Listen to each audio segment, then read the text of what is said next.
The mahogany conference table gleamed under the fluorescent lights of Barrett Associates' main boardroom. 12 faces stared back at me, each wearing a carefully crafted mask of professional concern. But I knew better.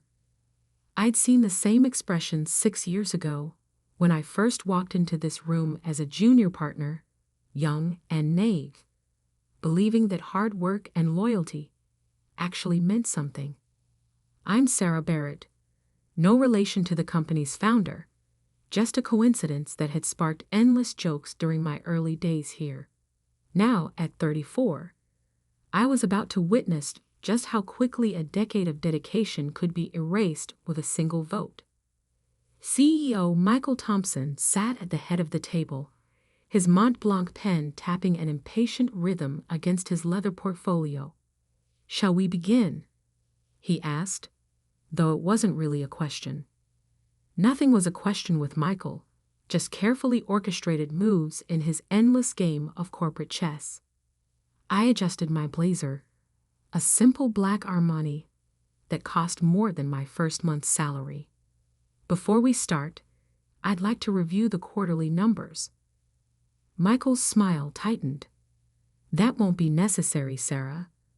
We have more pressing matters to discuss."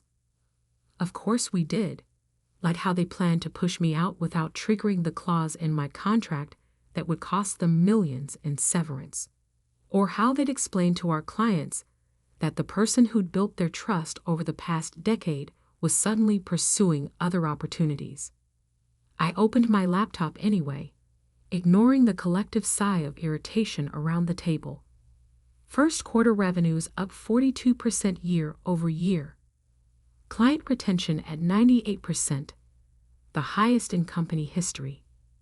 New account acquisition exceeded targets by... "Sarah," Michael cut in, his voice sharp. "This meeting isn't about numbers." I looked up, met his gaze. "Isn't it?"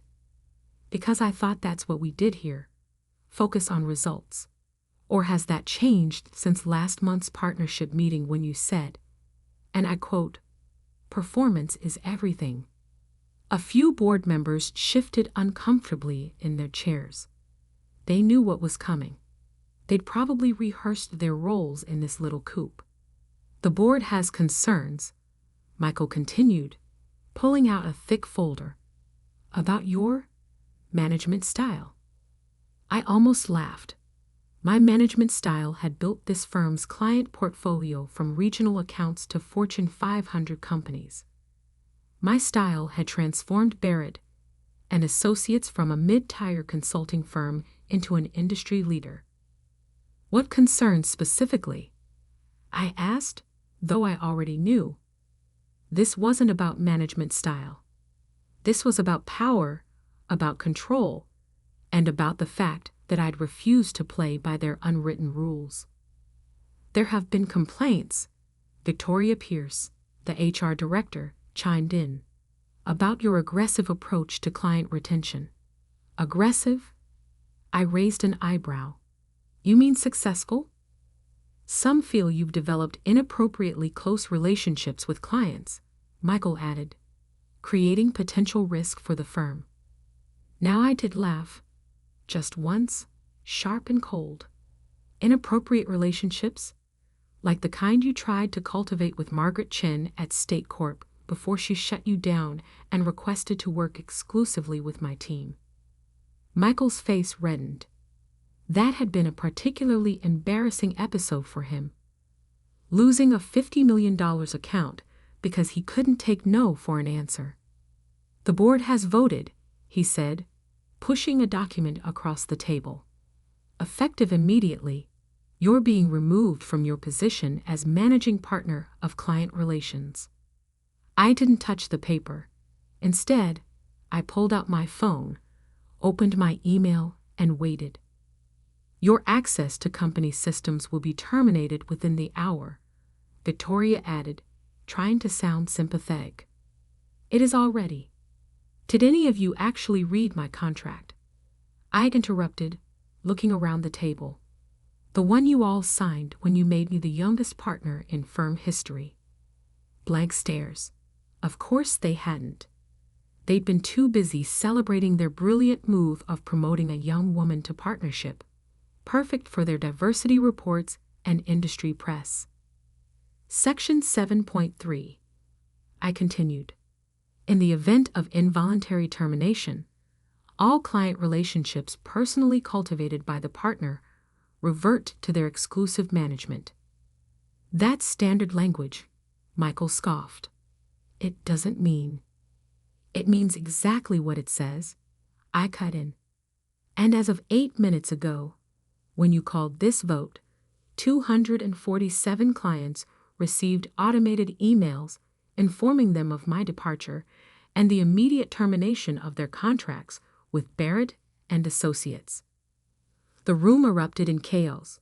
Phones started buzzing. Laptops flew open. Victoria's face went pale as she frantically scrolled through her messages. You can't do this.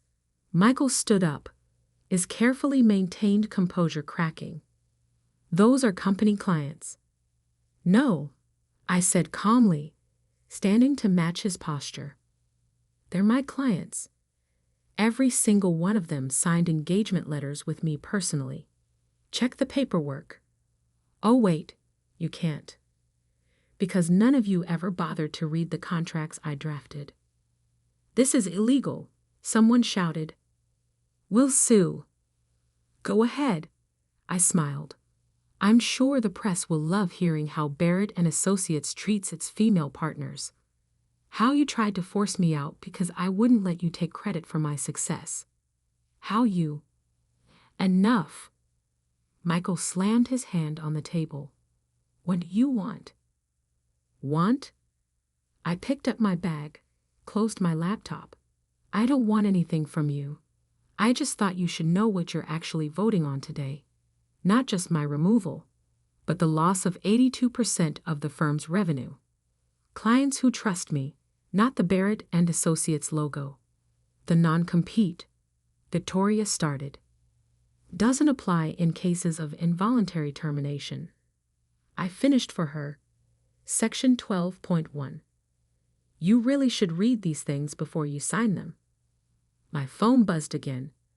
More client emails flooding in, confirming their contract terminations. Some already asking about my next move. You've built nothing without us. Michael spat. You think clients will follow you? You're nothing but a... Careful, I warned. You're already facing a massive revenue loss. Let's not add a discrimination lawsuit to your problems. I walked to the door, then turned back one last time. Oh, and Michael? Remember that merger you've been working on with Western Group? The one you're announcing next week? I had breakfast with their CEO this morning. Fascinating how quickly plans can change when people learn the truth about a company's leadership. The blood drained from his face. The merger had been his crown jewel, his guarantee of a corner office in the new combined firm. You wouldn't. I already did. Check your phone. The press release should be hitting any minute now. I left them there, surrounded by buzzing phones and panicked whispers. In the elevator, I finally let myself smile. Not because I'd won, though I had, but because for the first time in 10 years, I felt free. My real office wasn't in this building anyway. It was in a converted warehouse across town, where for the past year, I'd been quietly building my own consulting firm. A place where success would be measured by merit, not politics. Where loyalty would actually mean something. And tomorrow, when the dust settled, and the reality of what they'd lost hit home, I'd be ready. Ready to show them exactly what they'd thrown away. But first, I had some clients to call. The next morning dawned cold and bright, sunlight glinting off the steel and glass towers of downtown. I sat in my real office, not the corporate showcase I'd left behind at Barrett and Associates, but the converted industrial space. I'd been preparing for this exact moment. My phone hadn't stopped ringing since yesterday. First came the panic calls from Barrett's board members, then their lawyers, and finally, predictably, Michael himself, his voice strained as he left message after message about discussing terms and finding common ground. I let them all go to voicemail. Instead, I focused on the emails from clients. 212 of them had already confirmed they were following me to my new venture. 35 more wanted meetings to discuss terms. Only 3 had expressed hesitation, and those were the ones I'd always known were more aligned with Michael's old-school networking approach. The press is here. Maya, my new chief of operations, said from the doorway. She'd left Barrett Associates 6 months ago, officially for family reasons. In reality, she'd been helping me build this parallel organization from the ground up. I nodded, straightening my navy suit. Let's not keep them waiting. The conference room, all exposed brick and floor-to-ceiling windows, was packed with reporters. Financial Times, Wall Street Journal, Bloomberg. Word had spread fast about Barrett Associates' implosion. Ms. Barrett, a reporter from Reuters, jumped in first. Sources say you've taken nearly 80% of Barrett Associates' client base with you. How do you respond to accusations of corporate sabotage? I smiled, taking my place at the podium. I didn't take anything. I simply reminded clients of their contractual rights when Barrett's leadership decided to breach our partnership agreement. And the Western Group merger? Someone else called out. Was it your intention to derail that deal? I merely shared some concerns about Barrett's leadership culture with Western's board. They made their own decisions based on that information. My phone buzzed in my pocket. Another call from Michael. Delete. Is it true that you've been planning this for over a year? Another reporter asked. That you deliberately cultivated personal relationships with clients knowing you'd eventually leave. I cultivated those relationships because that's what good business is about. Trust, personal connection, and genuine commitment to client success. If Barrett's leadership saw that as a threat rather than an asset, well, I paused, letting the implications sink in. That says more about them than me. The questions continued for another hour. I answered each one carefully, never letting emotion crack my professional veneer. But inside, I was smiling at how perfectly everything had fallen into place. After the press conference, I had back-to-back video calls with major clients. Most just wanted reassurance that their projects would continue smoothly under my new company, Adelan Consulting Group. Sarah, Margaret Chin from State Corp said during our call, I have to admit, I've been waiting for this. The way they treated you, it was only a matter of time. You knew? She laughed. Everyone knew. We just wondered when you'd finally stop letting them take credit for your work. By early afternoon, the financial impact of my departure was becoming clear. Barrett Associates stock had dropped 40% since opening. Trading was temporarily halted twice to prevent further freefall. Maya brought me the latest numbers. They've lost over $300 million in market value since yesterday. Board members are starting to jump ship. I was reviewing the data when my office door burst open. Michael Thompson stood there, face red, security rushing up behind him. It's okay? I told the guards. Let him have his moment. You destroyed everything, he snarled, stalking into my office. Years of work, millions in value, all because your ego couldn't handle a simple leadership transition. I leaned back in my chair, studying him. He looked older somehow, diminished without his expensive office and corporate backdrop. Interesting perspective, I said calmly. Here's mine. I spent a decade building relationships you took for granted. I brought in clients you couldn't land. I delivered results while you played golf and called it networking. And when you tried to push me out, because I wouldn't play by your boys' club rules, you discovered that those relationships belonged to me, not your corporate logo.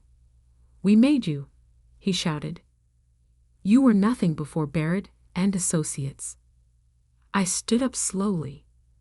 No, Michael, I made me. And I made Barrett and Associates what it is today. Or rather, what it was yesterday. The board is preparing legal action, he threatened. We'll freeze your assets, block your clients. With what evidence? I asked, opening my laptop. The contracts you never read? The client agreements that explicitly give them the right to follow their chosen representative. Or maybe you'd like to explain to a judge why you violated every clause of our partnership agreement. He deflated slightly, the reality of his position finally sinking in. What do you want? He asked, voice hoarse. Name your price to return the clients. I walked to the window, looked out at the city skyline. They're not commodities to be traded, Michael. They're relationships built on trust, something you never understood. Please, he said, and I heard real fear in his voice now. The firm won't survive this. No, I agreed. It won't. At least not as you knew it. But maybe that's not such a bad thing. Maybe it's time for a new kind of consulting firm. One that values merit over politics, results over rhetoric. My phone buzzed again. Western Group's CEO requesting a meeting to discuss transferring their business to Avalon. Security will show you out, I said, turning back to my desk. Oh, and Michael? The corner office you wanted in the merged firm? I hear it has a great view of the unemployment line. After you left, Maya brought in the afternoon reports. More clients confirming their transfer to Avalon. More Barrett and Associates employees sending their resumes. The marketplace responding exactly as I'd predicted. They never saw it coming. Maya mused, sorting through the papers. All those years, they thought they were in control. I smiled, remembering all the late nights, the missed holidays, the countless times I'd swallowed my pride while they took credit for my work. Control is an illusion, I said. Real power comes from building something people can't afford to lose. And I was just getting started. 1 month after the board meeting that changed everything, I stood in my new office at Avalon Consulting Group, watching the sun rise over the city. The morning news played silently on a wall-mounted screen, showing footage of Barrett and Associates' latest crisis. Former industry giant faces bankruptcy amid mass client exodus. My phone lit up with a message from Maya. Barrett's board called an emergency meeting. Word is they're discussing liquidation options. I set my coffee down and opened my laptop to review the morning numbers. Avalon had successfully transitioned 238 of Barrett's former clients, representing over $400 million in annual revenue. Our staff had grown from the initial team of 20 to 150, many of them former Barrett employees who jumped ship once they saw which way the wind was blowing. Ms. Barrett? My assistant's voice came through the intercom. Victoria Pierce is here to see you. I smiled. I'd been wondering when Barrett's HR director would show up. Send her in. Victoria looked different without her corporate armor. The designer suit was the same, but her posture had changed. Less rigid, more desperate. Sarah, she started, then stopped, seeming unsure how to continue. Have a seat, Victoria. I gestured to the chair across from my desk. I assume this isn't a social call. She sat, smoothing her skirt with trembling hands. The board, they want to discuss terms. Terms? I raised an eyebrow. For what exactly? A merger, or rather, an acquisition. They're prepared to offer you controlling interest in Barrett and Associates in exchange for. I cut her off with a laugh. You want me to buy the company I just destroyed. The same company that tried to force me out. It's a good offer, she pressed. The Barrett name still has value, and with your client base. My client base is perfectly happy where they are, I interrupted. But I'm curious. Whose idea was this? Michael's? Victoria's silence was answer enough. Let me guess, I continued. He thought he could appeal to my ego. Offer me the chance to own the company that rejected me?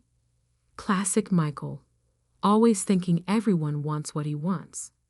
He's gone, Victoria said quietly. Resigned last week. Most of the board, too. We're drowning, Sarah. I stood and walked to the window. Below, workers were installing Avalon's new logo on the building's facade. Clean, modern, nothing like Barrett's old-fashioned corporate branding. Do you remember what you said to me 3 years ago, Victoria? When I raised concerns about gender bias in partnership promotions? She shifted uncomfortably. Sarah, that was. You said, sometimes we have to accept that change takes time. Well, time's up. Change isn't something you wait for anymore. It's something you make happen. Please, she whispered. Hundreds of jobs are at stake. I turned back to face her. Those people are welcome to apply at Avalon. We're always looking for talent who value merit over politics. But Barrett and Associates? It's finished. And we both know it. As if on cue, my phone buzzed with breaking news. Barrett and Associates stock had been suspended from trading. The end was near. Victoria stood, shoulders slumped. What should I tell the board? Tell them thank you, I said. If they hadn't tried to push me out, I might never have built something better. After she left, Maya came in with the afternoon briefing. 4 more major clients finalizing their transfer paperwork. Western Group wants to expand their contract. Oh, and that article in Forbes just went live. I pulled up the article on my tablet. The Revolution in Consulting. How Sarah Barrett Reshaped an Industry. The subtitle made me smile. Sometimes the greatest success stories start with rejection. My phone buzzed again. A message from Margaret Chin. Saw the Forbes piece. You started something bigger than you know. Half my CEO network is reviewing their consulting contracts, asking questions about diversity and leadership. You scared them all. Good, I thought. They should be scared. Later that evening, as I was preparing to leave, Maya brought in one final document. You'll want to see this. It was an email from Michael Thompson, forwarded by one of our former colleagues. In it, he tried to explain to Barrett's remaining board members how he'd mishandled the situation with me, how he'd underestimated the importance of client relationships, how he'd failed to recognize the changing nature of the industry.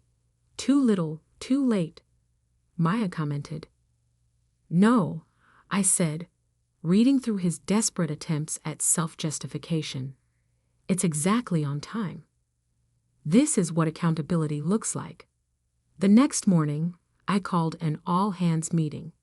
Our new office space, 3 floors of the city's most prestigious business address, was packed with employees, many of them former Barrett staff who'd chosen to follow me. 1 month ago, we set out to build something different. Not just a consulting firm, but a new way of doing business. Where talent matters more than tenure. Where relationships mean more than rankings. Where innovation isn't just a buzzword, but a way of life. I paused, looking out at the faces before me. Young analysts who'd never have gotten a chance at Barrett. Experienced consultants who'd been passed over for promotion because they didn't fit the traditional mold. All of them here because they believed in something better. Yesterday, Barrett Associates announced their filing for Chapter 11 bankruptcy. Some will call this a tragedy. Others will call it justice. I call it evolution. The old way of doing business, where power was hoarded by a select few, where success depended more on who you knew than what you could do. That way is dying, and we're building what comes next. The room erupted in applause. I raised my hand for silence. But this isn't about revenge. It's about revolution, about showing the world that success doesn't have to come at the expense of ethics, that power doesn't have to corrupt, that the future belongs to those who build it, not those who inherit it. My phone buzzed. Another client signing on. Another victory in the quiet revolution we'd started. So yes, celebrate today. But tomorrow, we get back to work. Because we're not just running a company, we're changing an industry, and we're just getting started. That evening, as the city lights began to twinkle on, I stood in my office one last time, thinking about the journey that had brought me here, about the board meeting that had meant to end my career, but had instead launched something new, about the lessons learned and the battles won. My phone buzzed with a final message for the day, a news alert. Barrett Associates to cease operations after 45 years. Below it, a quote from an industry analyst.